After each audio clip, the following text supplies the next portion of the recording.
نے فرمایا رجب اللہ کا، شعبان میرا اور رمضان میری امت کا مہینہ ہے۔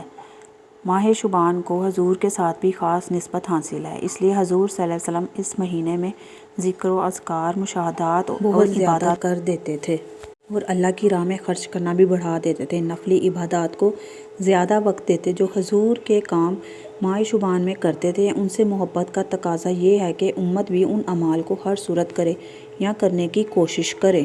15 شعبان کی رات کو قیمتی بنانا میرے بہن بھائیوں اس لیے بھی ضروری ہے کہ جن مصیبتوں اور پریشانیوں میں ہم پھنسے ہیں، ان پریشانیوں میں سے نکل سکیں، اور یہ ایک سنہری موقع ہے کیونکہ اللہ کی رحمت بے تحاشا، سلامتی بے تحاشا بڑھ جاتی ہے اور فیض اور برکات کا نزول نہایت بڑھ جاتا ہے۔ وہ عید الفطر کی رات، یوم عرفہ کی رات، عید الاضحیٰ، یوم عرفہ کی رات، شب قدر اور شب برات، یہ 4 راتیں ہیں جن میں بہت زیادہ خیر و برکت نازل ہوتی ہے۔ ان راتوں میں اپنی ڈیوٹی لگا لیں گے تو ہم بھی ان کے برکات حاصل کر لیں گے۔ ان راتوں میں اللہ خیر و برکت کو بڑھا دیتا ہے۔ اگر آپ برکتوں والی رات کو اپنے لیے قیمتی بنا لیں گے، استغفار کے ساتھ، نوافل کے ساتھ، اور جو فیض و برکات آپ کو حاصل ہوں گے، یہ پورا سال آپ کی زندگی میں خیر بانٹتے رہیں گے اور آپ پورا سال نفع اٹھاتے رہیں گے۔ یہ بات ایک رات کی نہیں بلکہ پورے سال کی ہے۔ پیارے بہن بھائیوں، اگر کوئی عید الفطر کی رات، یوم عرفہ کی رات یا شب برات کی رات، یا اگر کوئی ان راتوں میں سے ایک رات بھی اپنے لیے قیمتی بنا لے گا تو وہ سارا سال اس سے فیض یاب ہوگا، اور اگر کسی نے ایک رات شب قدر کو پا لیا تو پوری زندگی کے لیے کافی ہے۔ جس نے اس رات کو قیمتی بنا لیا، سالہ سال نفع حاصل ہوگا۔ یہ تصویر کا ایک رخ ہے، اور دوسرا رخ یہ ہے کہ اگر کسی نے یہ رات غفلت میں گزار دی اور اس کا نقصان پورا سال اٹھاتا رہے گا، سویا رہا یا ادھر ادھر کی باتوں میں مگن رہا یا کوئی اور کام کرتا رہا، تو وہ غفلت میں گزاری ہوئی رات پورا سال اس کا نقصان اٹھانا پڑے گا۔ اگر ہم نے کچھ نہ کیا تو بدبختی ہے ہماری۔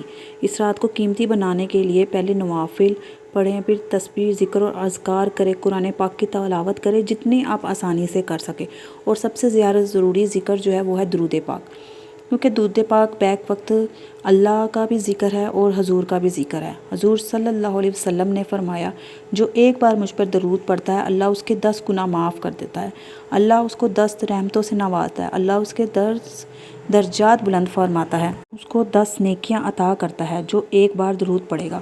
جو بھی درود آپ آسانی سے پڑھ سکیں آپ اس کو پڑھ لیں، جو بھی آپ کو پسند ہو، جیسے صلی اللہ علیہ وسلم، صلی اللہ علی محمد صلی اللہ علیہ وسلم نے فرمایا 5 طرح کے لوگوں کی جنت طالب ہے۔ صحابہ نے پوچھا کون؟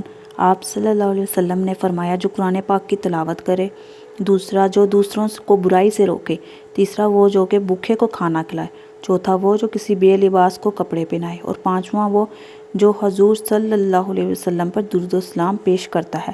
یہ وہ 5 لوگ ہیں جن کی جنت طالب ہے۔ اس لیے آپ نے اس رات کثرت سے درود و سلام پڑھنا ہے۔ حضور پاک صلی اللہ علیہ وسلم نے فرمایا جس نے ایک بار درود پڑھا، کوئی بھی درود، صلی اللہ علیہ وسلم، صلی اللہ علی محمد، تو 70,000 فرشتے اس پر درود و سلام پڑھتے ہیں۔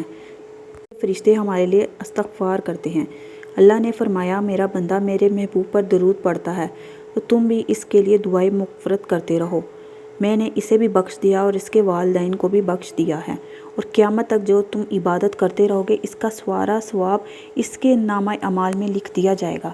اس لیے جتنا ہو سکے اس رات درود پڑھتے رہیں۔ کتنی بار پڑھنا ہے؟ صرف ایک بار۔